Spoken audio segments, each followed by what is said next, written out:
여러분 안녕하십니까. 권일용의 CSI 리포트. 오늘은 제8부를 준비했습니다.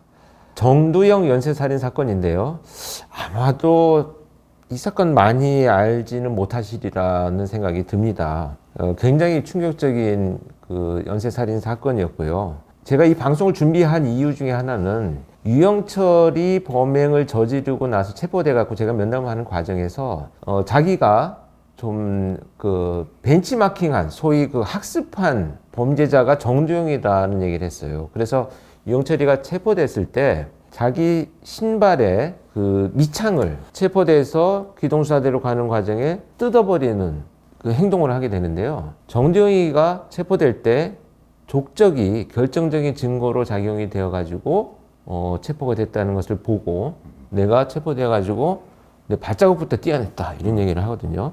그래서 상당히 이 사건도 그 충격적인 사건이었고요. 당시만 해도 뭐 언론에 이렇게 많이 나오긴 했습니다만 우리가 이제 미디어가 많이 발전하지 못했던 시기여서 잘 모실 것 같아서 이 사건을 준비를 했습니다. 네, 안녕하세요. 서한서입니다. 안녕하십니까. 제 직업이 계약법으로 알고 계시는 분인데 저는 직업은 문서감정을 하는 사람이고요. 그리고 고주홍입니다. 그 정두영이라는 이름은 알려지지 않았다는 게 저도 공감을 합니다. 범죄자 이름은 들어봤어도 사건에 대해 구체적으로는 알지 못했습니다. 그런데 정두영에게 살해당한 피해자가 무려 9명이나 된다고 해서 많이 놀랐습니다. 이 뭐 피해자도 많고 또 범행도 굉장히 잔인했다고 들었습니다. 그리고 체포된 뒤에 뭐 말을 하나 했다고 하는데 그게 유명했다고 그러더라고요. 제 마음 자체가 악마였는지 모릅니다. 뭐 이런 대답을 했다고 하는데 자신을 스스로 악마에 비유해서 그 인터뷰가 굉장히 유명했던 걸로 기억을 합니다. 그럼 그 본격적으로 범죄자 정두영의 범죄 행각에 대한 얘기를 나눠보도록 하겠습니다. 그날은 1999년 6월 2일이었습니다.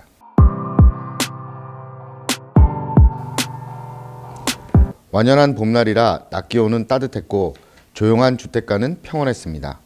부산광역시 서구 부민동 부유층 집들이 많은 곳이라 집마다 무인 경비 시스템이 잘 갖춰져 있는 곳이었습니다. 정두영은 아까부터 이 주택가를 배회하고 있었습니다.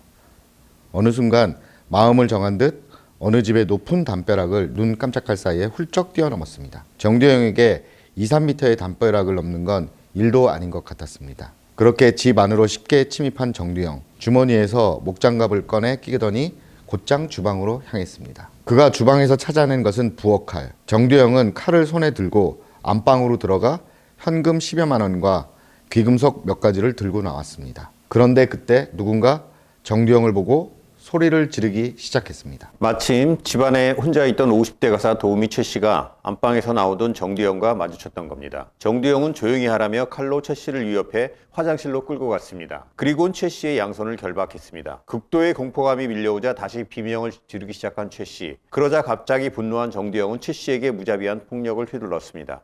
화장실 바닥에 머리를 찍고 주먹과 발로 무차별 폭행해 결국 최 씨를 잔인하게 살해했습니다. 자신의 손으로 사람을 죽였지만 이후 정두영의 행동은 대담했습니다. 바로 도망치지 않았고 범행에 사용한 칼을 집 뒤편에 전시하듯 놔뒀습니다.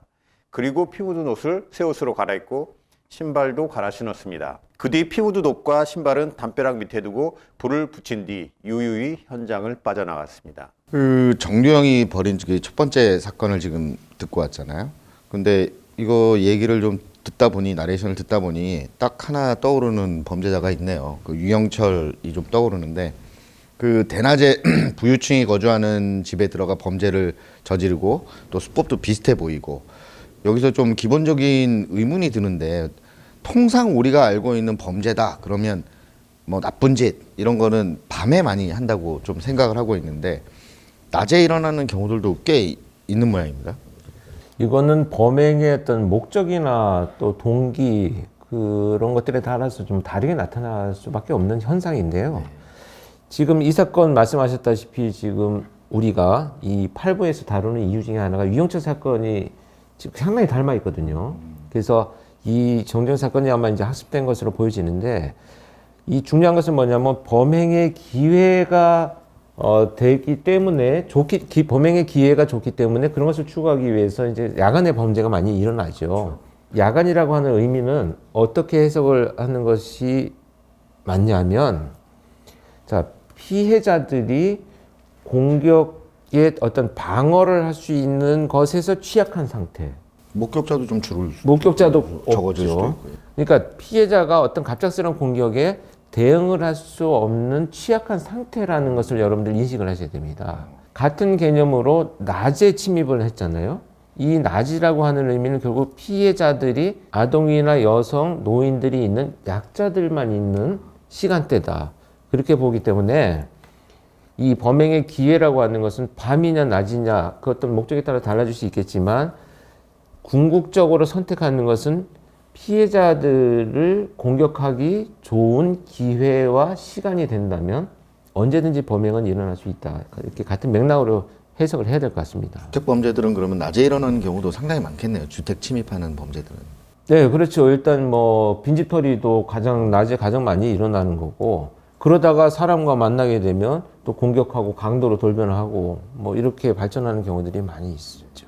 돌이켜보면 정두영은 돈을 목적으로 들어갔던 것 같은데 피해자에게 너무 과도한 폭력을 써서 살해까지 했고 그리고 보통 강도라면 발각되자마자 도망갈 것 같은데 도망가지도 않았고 살해를 한다고 하면 또 그런 과정에서 너무 과도한 공격을 하지 않을 것 같은데 정두영은 왜 그랬을까요?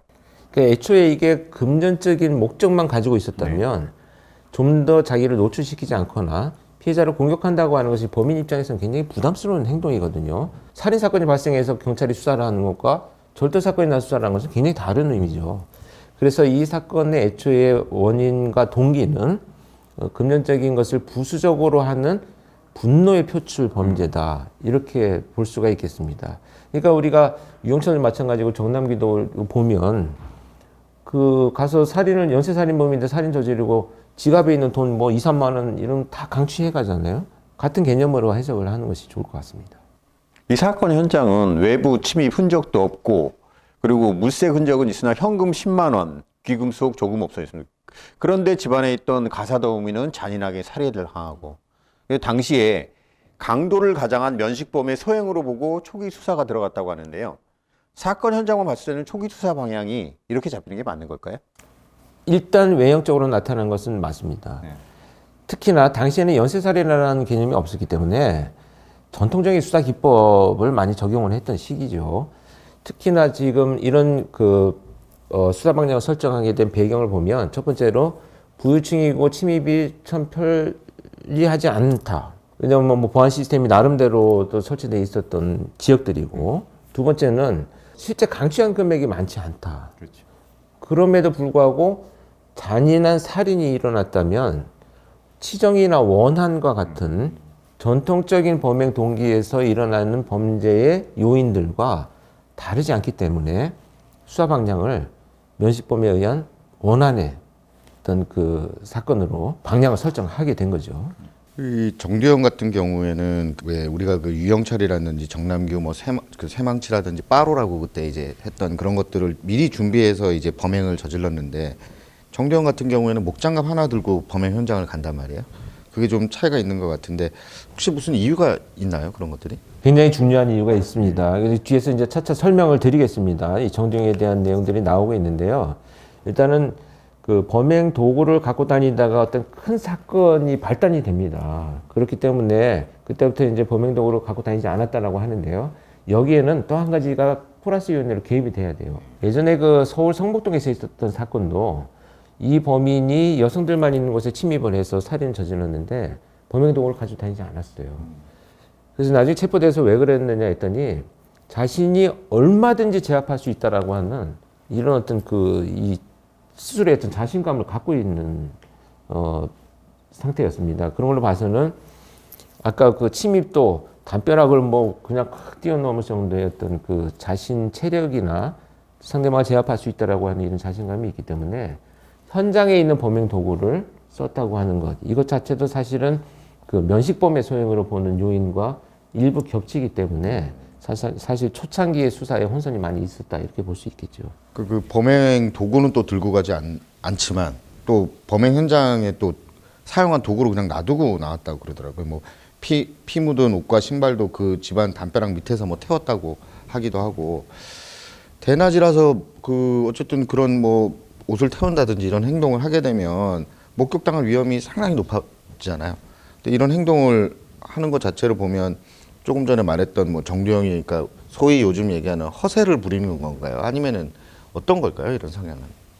이것은 일단 그 지역적인 특성이 우리가 상식적으로 생각하는 것처럼 서울시내 동네에서 뭐 불이 났는데 그 사람들이 굉장히 관심 끌지 않겠냐 하지만 사실 이 시기에 이런 어떤 그 특정한 어떤 지역들은 크게 관심을 안 가지는 경우들이 있어요. 그리고 또 두 번째는 뭐냐면 그 정남기도 보면 곳곳에 범행 도구를 숨겨놓고 다녔잖아요. 그것처럼 범행 도구를 가지고 다니고 이 범행에 사용됐던 피가 뿌려져 있는 옷이나 이런 것들을 입고 그냥 낮에 이동한다라고 하는 것은 오히려 범인 입장에서는 상당한 위협 요인이 되기 때문에 현장에서 증거를 인멸할 수밖에 없는 상황으로 보여집니다.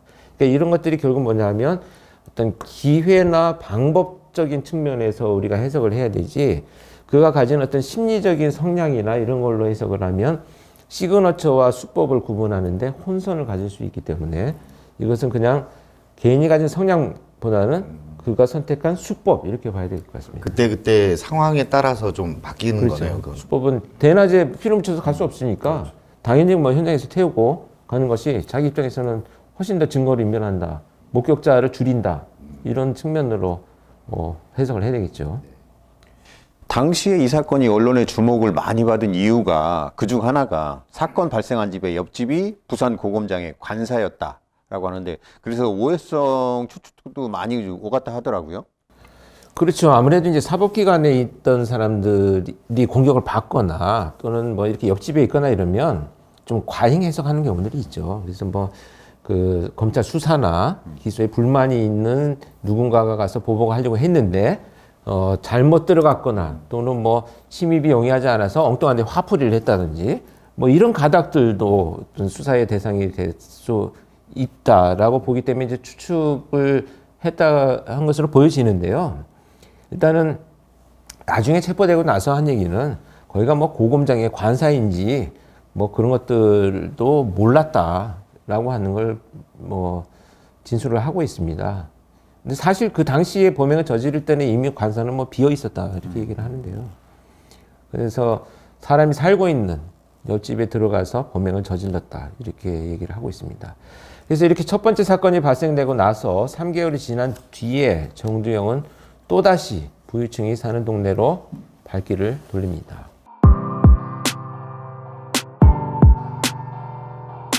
막 가을에 접어든 9월 15일 부산광역시 동대신동의 고급 빌라촌에 사건이 발생했습니다.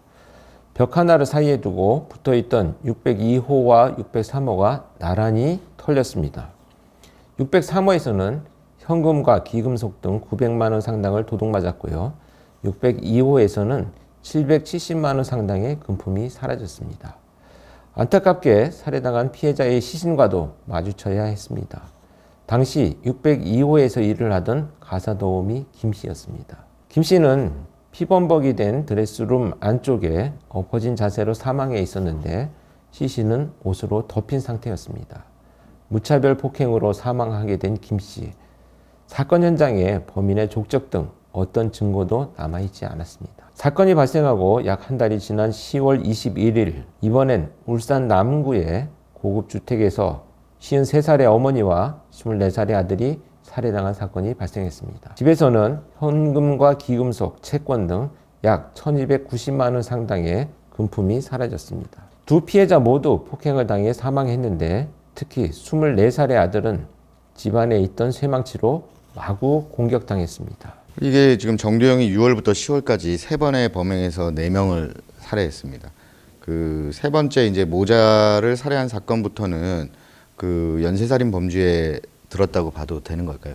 지금 이제 연속살인이 아니고 이런 어떤 지역을 이동하면서 계획적으로 침입을 하는 걸 보면 연쇄살인이다 이렇게 볼 수가 있겠고요. 근데 그렇게 그 유영철 사건하고 상당히 유사한 행동 패턴을 보이고 있죠. 일단 첫 번째는 유사한 대상이 선택됩니다. 수법 자체가 상당히 유사하게 나타나고요. 시간대도 같습니다. 그리고 더 중요한 것은 그 피해자들과의 인과관계가 없는 이런 개인적인 동기에서 사건이 발생되고 있기 때문에 그것은 이제 연쇄살인의 범주 안에 들어가는 유형으로 분류를 할 수가 있겠습니다. 정남규는 이전에 나왔던 정남규는 침입범죄를 할 때 이 범행 타깃이 창문이나 문이 잠기지 않은 집이었는데 이에 반해 정두영은 지금 보면 무인 경비 시스템이 장착된 집 이렇게 범행 타깃을 잡았다고 하더라고요. 경비 시스템이 있으면 그것이 부잣집이라고 판단했다는데 아무리 부잣집이라도 경비 시스템 때문에 범행이 쉽지 않을 텐데 택한 이유는 뭘까요? 정두영이가 노렸던 부분이다라고 저는 생각을 하는데요. 대낮에 만약에 경보가 울린다고 하더라도 뭐 5인 작동으로 생각하실 가능성이 높고 그 대부분 이제 낮에는 그 문 작동기를 켜놓지 않고 꺼놓고 있기 때문에 오히려 그 설치되어 있다는 것만으로 피해자들이 좀 허술한 보안을 했을 가능성이 높지 않나. 이것이 오히려 침입에 어떤 용의점으로 작용했다 이렇게 보여집니다.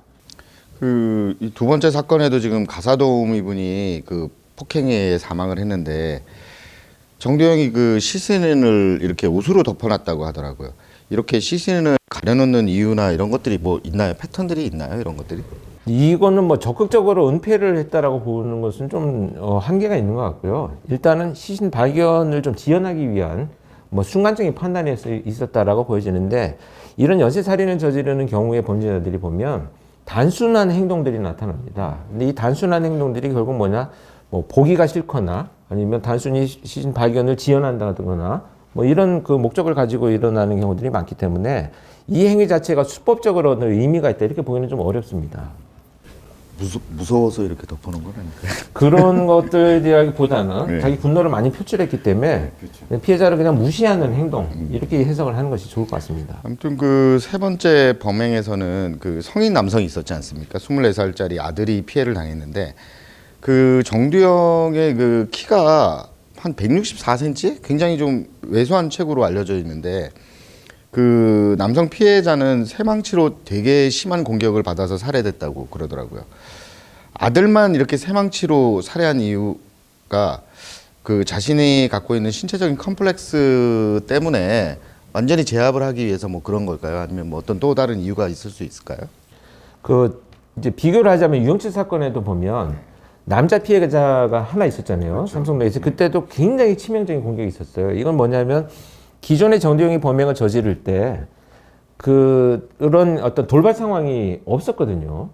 근데 건장한 남자가 나타나니까 굉장한 어떤 그 자기도 그 대처하기 위한 과도한 그 폭력 행위가 이런 결과로 나타났다 이렇게 보여집니다. 지도 놀란 거네요. 그래서 자기도 놀란 거죠. 그러니까 어떤 그 예상치 못한 상황에 과도한 행동을 하게 되는 그런 뭐 원인이 되지 않았나 이렇게 보여집니다. 최대치를 쓴 거고요. 그렇죠. 절도를 하다 마주친 사람은 무조건 잔인하게 살해했던 정두영. 그런데 정두영이 네 번째 범행에서 생존자가 나옵니다. 2000년 3월 11일 부산으로 가보겠습니다.